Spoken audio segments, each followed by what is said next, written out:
언제부턴가 그 교회나 또 말씀을 선포하는 그 선교 단체들 중에서 강조하는 내용 중에 이런 것이 생겨나기 시작했습니다.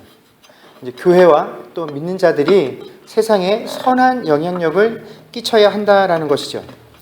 물론 교회가 세상에 선한 영향력을 끼친다라는 사실은 매우 필요한 사실이고 또 중요하고 좋은 일임에 분명합니다. 왜냐하면 불신자들이 이런 것들의 영향을 받아서 복음에 대해서 또 교회와 신자들에 대해서 열린 마음을 갖게 되면 분명 복음을 받아들이는 데 있어서 도움이 될 수 있기 때문에 그렇다라는 것이죠. 그러나 우리가 분명히 알아야 할 것은 이 교회라는 것은 예수를 그리스도로 고백하는 그 신앙 공동체로 만들어져서 복음을 전파하고 제자를 삼는 것이 목적인 기관이지 결코 세상에 좋은 영향력이나 선한 영향력을 끼치기 위해서 만들어진 기관은 아니다라는 사실입니다. 왜냐하면 우리가 선하다라고 말할 때 그 선한 것과 세상이 선하다라고 말할 때 그 선하다라는 의미와 목적이 다르기 때문에 그렇다라는 것입니다. 우리가 도덕적인 차원에서 보게 되면 교회에서 가르치고 있는 선하다라는 것들과 또 세상이 일반적으로 선하다라고 의미하는 것들의 공통점들을 발견할 수 있지만 엄밀히 말하면 세상이 추구하는 선하다라는 의미와 하나님께서 우리에게 말씀하시는 선하다라는 것은 차이가 존재합니다. 그리고 이 차이는 절대로 타협을 할 수 없는 부분입니다. 세상에서 원하는 선이라는 것은 뭐냐면 나에게 유익한 것, 내가 좋으면 얼마든지 선이 될 수 있지만 하나님께서 말씀하시는 선은 뭡니까? 하나님을 기쁘시게 하는 것, 하나님의 뜻에 순종하는 것이 선한 것이지 사람을 기쁘게 하는 내용들이 될 수 없기 때문에 기본적으로 세상이 요구하는 선하다라는 것, 선한 영향력, 하나님께서 말씀하시고 추구하는 선하는 것의 그 의미와 본질이 다르기 때문에 교회는 세상이 원하는 스타일의 선한 영향력을 그렇게 끼칠 수 있는 기관이 될 수 없다라는 것입니다. 게다가 이 세상은 악한 곳이죠. 악한 곳이기 때문에 단지 믿는 자들이 그냥 선한 마음을 가지고 세상을 살아가는 것만으로 변화시킬 수 있는 그런 공간이 절대로 될 수가 없다라는 것입니다. 다만 신자가 이 세상을 살아갈 때 착하게 살아가는 이유는 세상에 믿지 아니하는 자들에게 무슨 영향력을 끼치기 위한 것들이 아니라 믿는 자들이 하나님으로부터 구원을 받았다라는 그 변화된 삶의 결과들 중에 하나가 착하게 사는 것이고 우리가 이 세상에서 착하게 사는 그 행실을 통해서 하나님께 영광을 돌릴 수 있기 때문에 신자는 착하게 사는 것이지 결코 영향력을 목적으로 해서 착하게 사는 것은 아니다 하는 것입니다. 우리가 그 예를 예수님을 통해서 잘 알 수가 있죠. 예수님께서 이 땅에 오셔서 3년간 공생의 사역을 하시는 동안에 그 하늘의 놀라운 이적들을 통해서 병든 자들을 고치시고 배고픈 자들을 먹이셨습니다. 그래서 이 이적을 행하는 동안에는 수많은 무리들이 예수님을 랍비라고도 부르고 그리스도라고도 칭하면서 열렬히 환호하고 예수님을 따라다녔습니다. 그러나 그 3년간의 예수님께서 무작정적인 사랑과 긍휼과 또 그들을 먹이시고 병자를 고치시는 그 이적이 유대를 변화시켰습니까? 유대인들을 변화시켰습니까? 그렇지 않다라는 것입니다. 여러분, 예수님께서 이 땅에서 펼쳐주셨던 그 놀라운 이적조차도 지금 교회가 또 이런 선교단체들이 외치고 주장하는 선한 영향력을 끼치게 되면 그들이 변화받게 될 것입니다 라고 하는 그런 기대나 주장처럼 세상은 그런 것에 영향을 받지 않는다라는 것입니다. 결코 세상은 이런 영향력으로 변화되어지는 것이 아니다라는 것이죠. 오히려 이 세상은 신자들의 이런 선한 의도들을 악용하고 또 남용하는 것이 우리가 살고 있는 이 세상이다라는 것입니다. 우리가 선한 의도들을 가지고 세상 사람들에게 혹은 믿지 아니하는 자들에게 다가가고 접근하고 그들에게 도움의 손길들을 펼치게 될 때 그들은 그 도움을 받기 위해서라면 어떤 약속도 하고 어떤 말도 합니다. 그러나 막상 도움의 손길을 다 취하고 난 이후에는 얼마든지 우리가 언제 당신에게 도움을 받았느냐 하는 식으로 우리를 외면할 수 있다라는 것입니다. 단지 내가 당신에게 도움을 받았었습니다 라고 하는 그 사실을 외면하는 정도가 아니라 우리가 받은 은혜를 그 세상 사람들이 하는 것 말처럼 선을 악으로 갚는 경우도 비일비재하다라는 것입니다. 자, 그렇다면 우리가 세상을 향해서 이렇게 선한 의도들을 가지고 선한 영향력을 끼치기 위해서 애쓰고 노력을 해도 그렇게 큰 변화가 없다라고 한다면 도대체 이 세상 속에서 신자들은 무엇을 우리의 기쁨으로 삼고 살아가야 하겠느냐 하는 것입니다. 과연 이런 세상을 우리가 살아갈 때 무엇을 바라보면서 하나님께서 내게 은혜를 끼치셨구나, 하나님이 내게 뭔가 좋은 것을 허락하셨구나 하는 그런 것들을 바라고 그런 것들을 실제로 얻고 하나님께 감사할 수 있는 그런 일들이 생기겠느냐 하는 것입니다. 여러분, 이 바벨론이라는 대제국을 멸망시키고 새로운 제국이 들어서게 됩니다. 메대와 바사라는 제국인데, 이 제국을 다리오라는 사람이 세우게 된 이후에 그 제국의 모든 영토를 120명의 고관으로 하여금 나누어서 다스리게끔 합니다. 그리고 그 120명의 고관 위에 3명의 총리를 두어서 그 총리로 하여금 그 모든 업무들을 돌보게 하죠. 그리고 이 3명 중에 1명으로 다니엘이 임명을 받게 되었다라는 것입니다. 그런데 다니엘이 이 다리오 왕에 의해서 새로운 3명의 총리 중에 1명으로 임명이 되었을 때에는 다니엘이 10대 때 이 이스라엘이 멸망을 해서 바벨론의 포로로 끌려오게 됩니다. 그런데 이 바벨론이라는 제국이 다시 다리오에게 멸망하는 데까지 약 66년간의 시간이 흐른 뒤에 있었습니다. 그러니까 10대 때 바벨론의 포로로 이끌려온 이 다니엘이 그곳에서 66년간의 시간을 바벨론을 위해서 섬기면서 그곳에서 관직을 보낸 후였죠. 그렇기 때문에 다시 다리오에 의해서 이 메대와 바사의 총리로 임명되었을 때 다니엘의 나이는 이미 80대 중반의 나이였다라는 것입니다. 이 80대 중반의 노인을 다리오가 전국을 다스리는 3명의 총리 중 한 사람으로 임명을 했다라는 것입니다.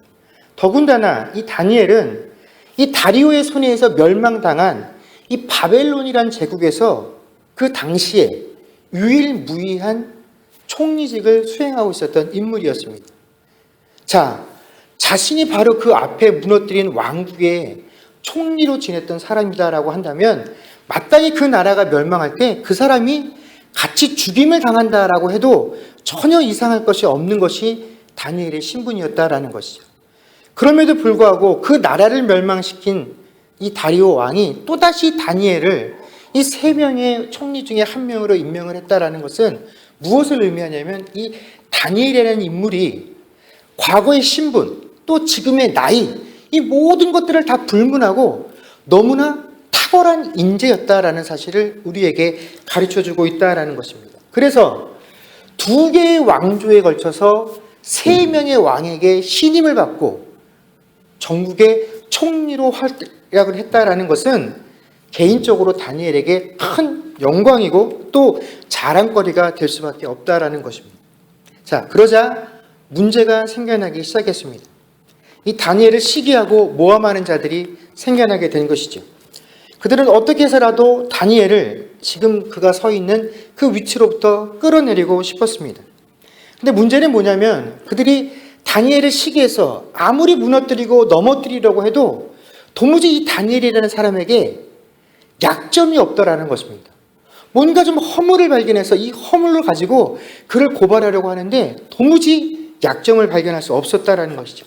4절 말씀에 보면 그들이 다니엘을 고발할 근거를 찾고자 했으나 아무 허물이나 아무 그릇됨도 찾지 못했다라고 성경이 우리에게 이야기를 합니다. 그런데 그러는 그들이 어느 날 갑자기 이 다니엘을 무너뜨릴 수 있는 방법을 하나 발견해내게 됩니다. 그들이 발견한 내용이 뭐였냐면 바로 다니엘의 신앙심이었다라는 것입니다.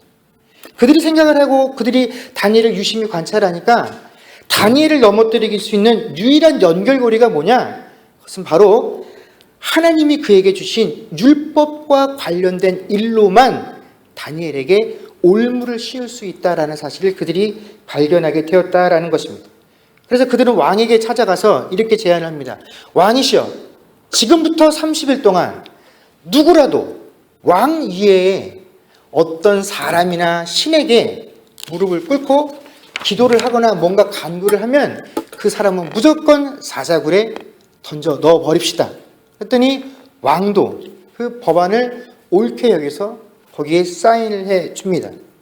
자, 모든 상황이 이렇게 진행이 되어 가고 있음에도 불구하고 또 이 사실을 모두 다 알고 있음에도 불구하고 다니엘은 어떻게 반응을 합니까?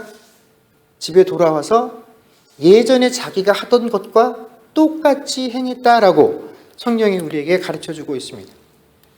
자, 이런 다니엘의 모습을 보면서 그는 참 융통성 없는 사람이다라고 우리가 생각을 할 수 있습니다. 자, 30일만 참으면 됩니다. 30일만 참으면 아무런 문제가 되지 않습니다. 여러분, 신자가 하나님 앞에서 평생 동안 기도 생활해야 하는데 고작 30일 기도 안 했다고 해서 하나님께서 그걸 가지고 문제를 삼으시겠습니까? 하나님께서 지금 나를 둘러싸고 있는 이 상황이 도저히 기도를 할 수 없는 상황인데 그 30일 그 기간 동안 기도하지 못했다라고 해서 우리에게 뭐라고 하실 만큼 속 좁은 분이 아니시다라는 것입니다. 아니, 기도를 그래도 하고 싶으면 해도 좋습니다. 그냥 창문만 닫아놓고 방문만 닫아놓고 기도했으면 누구도 자기가 기도하고 있다는 사실을 발견할 수 없었다라는 것이죠. 그랬다면 방문만 닫아두었다라고 한다면 다른 사람들에게 자신을 고소할 만한 빌밋거리를 제공하지도 않을 수 있었다라는 것입니다. 그런데도 불구하고 다니엘은 전과 똑같이 방문과 창문을 활짝 열어놓은 채로 하루에 3번 예루살렘을 향해서 기도를 했다라는 것입니다. 여러분, 세상에서 크리스천의 영향력을 중요하게 여기는 지금 이 시대를 살고 있는 우리의 생각으로는 도무지 이 다니엘이라는 사람을 이해할 수가 없습니다. 왜냐하면 여러분, 이 이방 땅에 끌려와서 이곳에서 포로 생활을 하고 있었던 그 많은 유대인 커뮤니티, 이 바벨론 제국에 살고 있는 유대인 커뮤니티에게 다니엘이라는 인물이 주는 존재감은 어마어마한 것입니다. 우리가 비록 이 나라에 멸망당해서 포로로 이끌려 왔지만 실제로 이 나라를 다스리고 이 나라의 왕에게 영향력을 주고 있는 유일무이한 사람이 다니엘인데 그 다니엘이 우리와 같은 유대인 출신이야 라고 하는 그 자긍심이 유대인들 모두에게 존재한다라는 것입니다. 그 사람이 있다라는 것, 그 사람이 아직도 살아서 우리와 함께 있다라는 것만으로도 자부심과 또 자신감을 느낄 수 있는 그런 존재가 바로 이 다니엘이었다는 것이죠. 그런데 이 사람이 고작 30일 기도를 못하게 한 그 법안을 안 지켜서 혹 목숨을 잃기라도 된다면 그것은 이 유대인 커뮤니티에게 큰 영향력과 또 본보기를 보여주고 있는 자로서 너무 무책임하고 의미 없는 그런 행동처럼 보일 수도 있다라는 것입니다. 꼭 그런 단체에게 주는 영향력이 아니다라고 할지라도 개인적인 생명의 관으로 봤을 때도 고작 30일 이것을 지키기 위해서 목숨을 하나 버린다라고 한다면 이것은 너무 손해보는 장사다라고 우리는 생각할 수 있다라는 것이죠. 그러나 우리가 이 상황 가운데서 다니엘이 하나님께 기도하면서 그때 다니엘이 하나님께 어떤 고백을 했는지를 놓치고 지나갈 때가 많이 있다라는 것입니다. 그때 다니엘이 드렸던 고백이 뭐냐면 10절 하반절에 보면 그가 기도하면서 그의 하나님께 감사하였다라는 이 구절입니다. 여러분, 다니엘이라는 인물은 일찍이 그 꿈을 꾼 본인조차도 내가 꾼 꿈의 내용이 뭔지도 기억이 안 나는데 그 꿈 내용도 알아맞히고 그 꿈이 주는 의미도 알아맞혀야 한다라는 숙제를 자기 신하들에게 내고 이 문제를 해결하지 못하면 너희 모두를 죽이겠다고 선언을 한 포악한 왕을 상대로 해서 그에게 꿈의 내용과 그 꿈의 해석을 전해주었던 그런 인물이었다라는 것입니다. 그가 이 일들을 했을 때 이 다니엘을 통해서 목숨을 구원받은 사람들이 엄청나게 많이 존재했다라는 것입니다. 그리고 그들 대부분은 다 이 바벨론 제국의 고관들이었다라는 것이죠.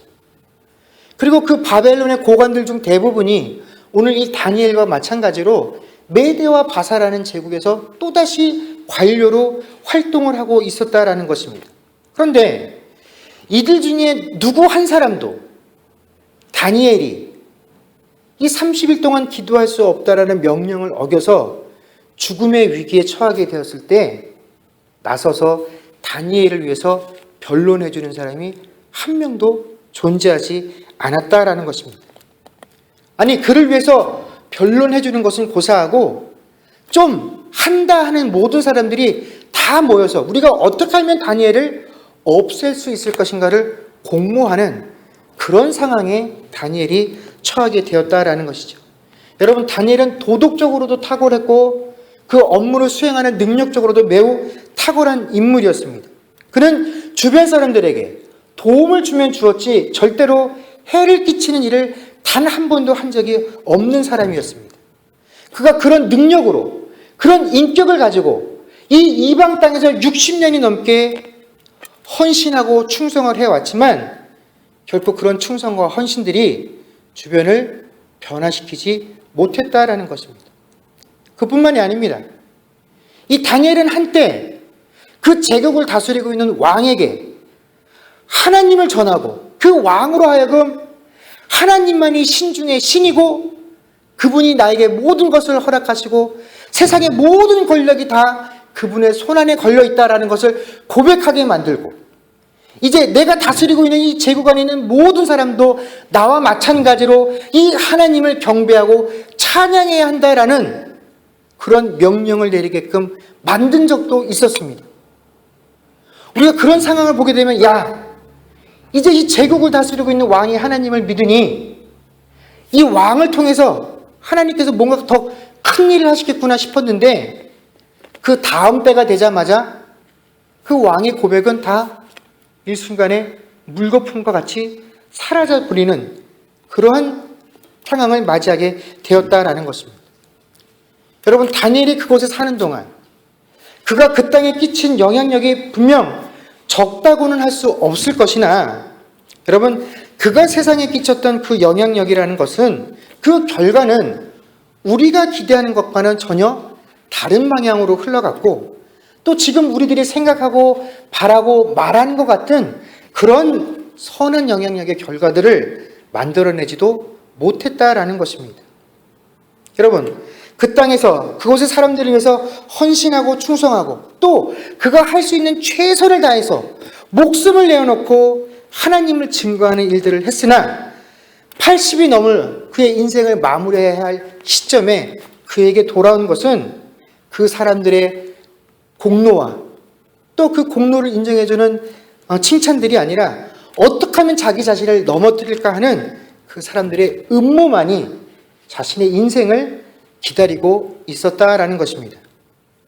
여러분, 이쯤에서 나이가 80의 중반에 이르러 그 노고로 이끌고 지금 이 순간에도 나라의 일을 감당하고 있는 그 늙은 총리가 그때쯤에 자신을 둘러싸고 있는 이 환경과 사건들을 접하게 됐을 때 그 마음속에 느끼게 되는 심정이 과연 무엇이었겠느냐 하는 것입니다. 만약에 제가 지금 이 다니엘과 같은 상황이었다라고 한다면 제 마음속에 남은 것은 아마 깊은 좌절감밖에 없었을 것입니다. 하나님, 제가 이토록 이 땅에 살면서 수고하고 헌신하고 베풀어 주었는데 저에게 남은 것이 고작 이것밖에 되지 않습니까? 내 인생과 내 삶에 대한 보상이 겨우 이것밖에는 되지 않습니까? 하는 좌절감이 아마 저를 감싸 안았을 것입니다. 하나님, 왜 하나님께서는 내가 인생 가운데서 이렇게 씨를 뿌리고 애쓰고 노력을 했는데 작은 열매조차도 거두는 것을 허락하지 않으십니까? 하는 그 인생에 대한 의문과 회의감들이 남았을 것이다라는 것입니다. 그리고 만약 이런 상황 속에서 내가 기도해야 된다라고 한다면, 기도를 했다라고 한다면, 하나님, 지금 이 어려운 상황 속에서 하나님이 저를 구해주시는 것이야말로 하나님의 정의입니다. 하나님께서 지금 이 순간 저를 구해 주시는 것만이 하나님을 위해서 일평생 살아온 자들에게 하나님께서 베푸실 수 있는 정당한 보상이고, 과연 하나님께서 그 믿는 자들을 어떻게 구원하시고 지키시는지를 눈을 부릅뜨고 지켜볼 그 이방인들에게 하나님과 그 백성의 관계가 어떠한 것인지를 확실하게 보여줄 수 있는 증거가 될 것이니 저를 이 위기로부터 건져 주시옵소서라고밖에 기도할 수 없었을 것이다 라는 것입니다. 최소한 이것이 제가 그 상황 속에서 느꼈을 저의 마음과 기도의 내용이다라는 것입니다. 그러나 다니엘의 마음은 그렇지 않았다라는 것입니다. 그는 이 상황을 대하면서 하나님께 기도할 때 이 상황으로 인해서 하나님께 감사했다라고 이야기를 하고 있습니다. 우리는 목숨이 경각에 달린 그 상황 속에서도 하나님께 기도할 수 있는 그런 다니엘의 모습을 보면서, 그래, 역시 성경에 실리는 사람들은 그래도 믿음이 뭔가 좀 달라도 달라. 이 위급한 상황에서도 하나님께 기도하는구나 하고 그의 신앙을 칭찬할 것입니다. 또 어떤 어려운 상황과 고난 속에서도 하나님을 향한 감사를 잃지 아니하는구나. 우리도 이 다니엘처럼 항상 하나님께 기도하고 어려운 고난이 닥칠 때일수록 더욱 하나님께 감사하자라고 다짐을 하면서 이 내용을 마무리할 수 있을 것입니다. 그러나 오늘 다니엘이 하나님께 드렸던 감사는 고난에 대한 감사가 아니다라는 것입니다. 내가 이렇게 세상을 살면서 하나님을 위해서, 세상을 위해서 충성하고 헌신하고 봉사했는데도 불구하고 나에게 남은 것은 고난밖에 없다라는 이 사실이 하나님 앞에서나 사람 앞에서나 내 신앙은 다른 사람과 좀 달라, 더 특별해 하는 것을 인정받게 하는 것이 결코 아니다라는 것입니다. 그가 자신에게 닥친 고난의 모습을 보면서 목숨이 경각에 달렸음에도 불구하고 이렇게 해서 순교를 하는 것조차도 이것이 참된 신앙이다라고 우리에게 순교를 독려하고자 이 다니엘의 이야기가 여기에 실린 것도 아니다라는 것입니다. 여러분, 그는 이미 왕의 명령을 어길 경우에 자신에게 어떠한 결과가 닥칠 것이다라는 것을 알고 있었습니다. 내가 하나님, 이것을 알면서 내가 신앙을 지키게 해주세요 하고 뭔가 특별한 결단을 한 것이 아니라 그는 어떻게 해요? 그냥 과거에서도 했었던 그 일을 오늘 단지 또 하고 있었을 뿐이다라는 것입니다. 자, 그렇다면 도대체 다니엘이 하나님께 드렸던 그 감사의 고백은 무엇에 관한 감사이겠느냐 하는 것입니다. 여러분, 우리가 살아가고 있는 이 세상은요, 힘과 경제의 원리가 다스리고 있는 시대입니다. 그렇기 때문에 우리가 이 땅을 사는 동안 우리는 끊임없이 치열한 경쟁을 하면서 살아가야 합니다. 신자들이 이 땅을 살아가면서 경쟁할 때 그 경쟁은 단순히 비신자들과의 사이에서만 이루어지는 것이 아닙니다. 신자들 사이에서도 우리는 경쟁을 하면서 살아갑니다. 이제 신앙에 관련된 내용이 아니라 우리가 세상을 살아가는 데 있어서 나도 모르고 저 사람도 모르고 있을 뿐이지 신자인 우리들끼리도 알면서 보면서 또 알지 못하고 보이지 않는 곳에서 우리는 끊임없이 경쟁을 하면서 살아간다는 것입니다. 이것이 자본주의 사회를 살아가고 있는 우리는 이 경쟁이라는 것을 피할 수 없습니다. 그렇기 때문에 여러분, 경쟁은 나쁜 것도 아니고 잘못된 것도 아닙니다. 단지 문제는 우리가 살아가고 있는 이 시대가 경쟁이라는 것을 공정하게 행할 수 없다라는 것, 이게 문제고, 또 이 경쟁에서 진 사람들이 감당해야 할 그 어떤 사회적인 목, 경제적인 목, 이것들이 감당하기 어려운 시대를 우리가 살고 있다라는 것, 이것이 우리의 문제다라는 것이죠. 그렇기 때문에 서로 경쟁하는 개인이나 집단들은 이 경쟁을 통해서 어떻게 해서든지 상대방을 이기기 위해서, 내 경쟁자들을 물리치기 위해서 자신이 할 수 있는 모든 방법들을 다 동원하게 되어 있다는 것입니다. 그러기 위해서는 어떻게 됩니까? 내가 가지고 있는 강점을 증폭시키고 반대로 상대방이 가지고 있는 약점을 계속해서 공격을 해야만 합니다. 그래서 상대방의 약점이 무엇인지를 계속 파악하려고 하죠. 자, 그렇다면 이제 우리에게 던져지는 질문입니다. 한번 곰곰이 생각을 해보십시오. 여러분들이 세상을 살아나가면서 여러분들의 경쟁자들에게, 여러분의 경쟁자들이 여러분을 떠올릴 때 여러분에게서 약점을 말하라고 한다면 그 사람들이 나에 관한 약점을 언급할 때 제일 먼저 무엇을 떠올리겠느냐 하는 것입니다. 나와 경쟁하는 그 대상에게, 나와 싸움을 하고 있는 그 대상에게 내 약점이 뭐예요? 라고 물어본다면 그 대상이 당신의 약점은 이겁니다 라고 말할 때 그 첫 번째 약점이 과연 무엇이겠느냐 하는 것입니다. 그들이 생각하기에 저 사람의 관심과 저 사람이 가장 중요하게 여기는 중심사가 이것이기 때문에 그것을 공략하면 그 사람은 무너질 수밖에 없어, 넘어질 수밖에 없어 라고 하는 그 부분이 무엇이겠느냐 하는 것입니다. 여러분의 건강입니까? 여러분들의 재물입니까? 아니면 여러분들의 명예입니까? 아니면 자식들의 성공입니까?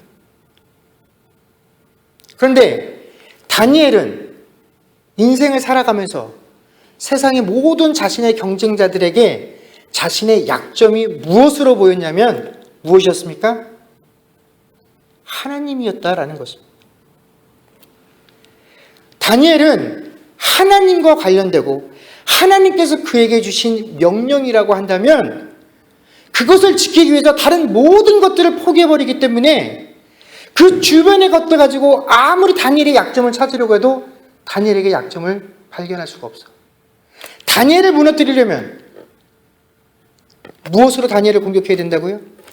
하나님으로 공격을 해야 한다라는 것입니다. 하나님께서 다니엘에게 주신 그 명령을 가지고 다니엘을 공격하지 않으면 절대로 다니엘을 무너뜨릴 수 없다라고 그들이 인식을 했다라는 것입니다. 그래서 그것으로 다니엘의 삶을 공격했다라는 것이죠. 그리고 바로 이것이 다니엘이 하나님께 감사한 내용이다라는 것입니다.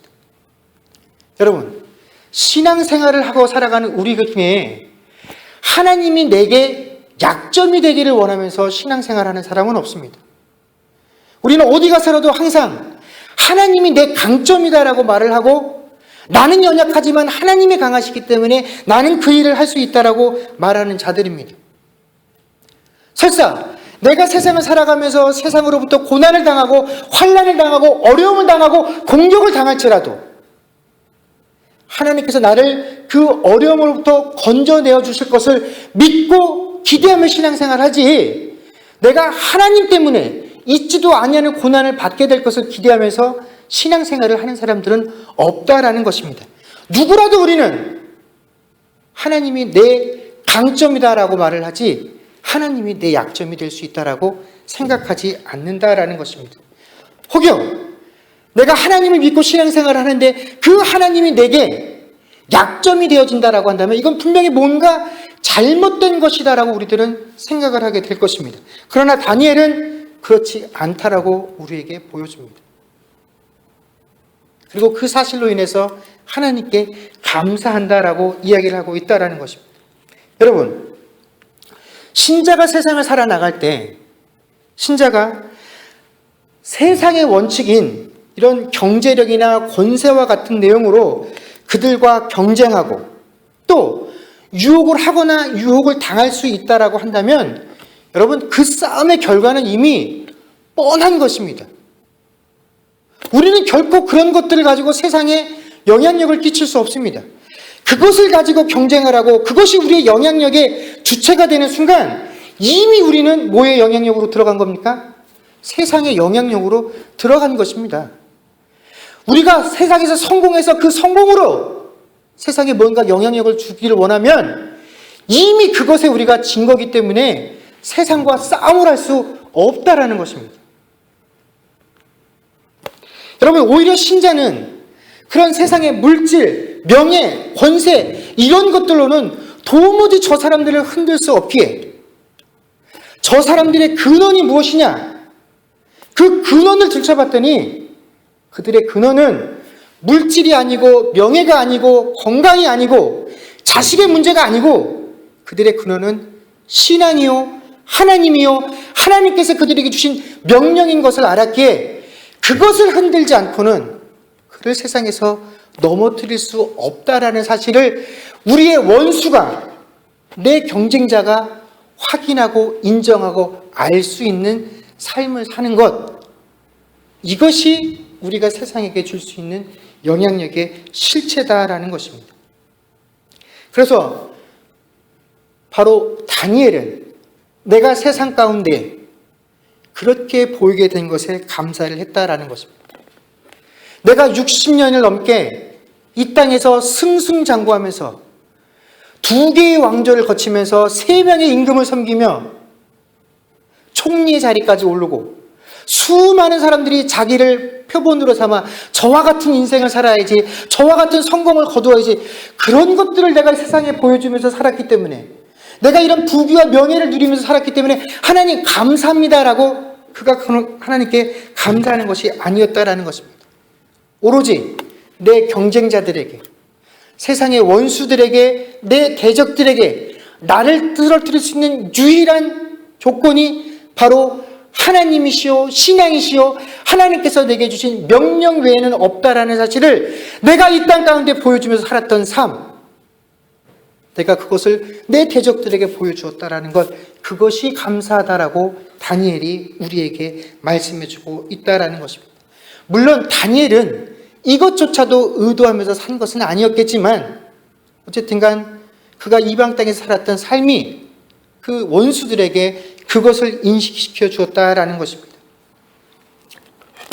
여러분, 그런데 과연 우리들에게도 이 다니엘이 하나님께 드렸던 감사와 같은 감사가 과연 있느냐 하는 것입니다. 여러분, 교회가, 신자가 세상에 영향력을 끼치는 것이 목적이 되어지는 순간, 이미 영향력을 놓고 세상과 경쟁하는 순간 이미 우리는 세상에 영향력을 받는 존재로 떨어지게 되어 있다는 것입니다. 그것들 때문에 울기도 하고, 그것들 때문에 웃게 되고, 그것들 때문에 기뻐하고, 그것들 때문에 분노하고, 하나님께서 그것을 내게 허락해 주시면 감사하게 되고, 하나님께서 그것을 내게 주시지 아니하시면 좌절하게 되는 삶을 살 수밖에 없다라는 것입니다. 여러분, 세상이 이것들로 여러분들을 시험하도록 내버려 두지 마십시오. 세상이 신자들을 시험하게 된다면, 세상이 여러분들을 시험하게 된다면, 세상이 우리를 시험해야 할 단 한 가지 조건은 바로 하나님입니다. 네가 하나님 없이도 살 수 있느냐 하는 그 문제가 우리들의 시험거리가 되어야지, 내가 정말 하나님 없이도 살 수 있는가 하는 그 답이 내 시험거리가 되어야지, 내 건강이, 내 물질이, 내 명예가, 내 자식의 문제가 나를 흔들도록 내버려 두어서는 결코 안 된다라는 것입니다. 그리고 바로 세상이 그 하나님의 문제로 나를 공격하게 될 때에 여러분, 그것으로 인해서 다니엘과 같이 감사할 수 있는 저와 여러분들 될 수 있기를 주의 이름으로 간절히 축원합니다. 그것이 바로 여러분, 신자가 세상에 영향력을 끼칠 수 있는 유일한 방법입니다. 그 어떤 것도, 하나님에 관한 것 제한 그 어떤 것들도 여러분들을 시험에 들도록 내버려 두지 마십시오. 이번 한 주간 동안 우리가 또다시 세상에 나아가서 살 것이고, 여전히 나를 둘러싸고 있는 그 환경과 고난의 문제들이 우리에게 파도와 같이 닥쳐올 것입니다. 그러나 여러분, 그 파도를 보면서도 그것이 여러분들의 신앙을 흔들도록, 여러분들을 넘어뜨리도록 내버려 두지 마십시오. 넘어질 수가 없습니다. 우리는 하나님으로만 넘어져야 하는 존재들이기 때문에 그렇습니다. 이번 한 주간 그 하나님으로 인해서 승리할 수 있는 저와 여러분들, 또 하나님께 감사할 수 있는 이 다니엘과 같은 고백이 있는 한 주간이 될 수 있기를 주의 이름으로 간절히 축원합니다. 기도하겠습니다.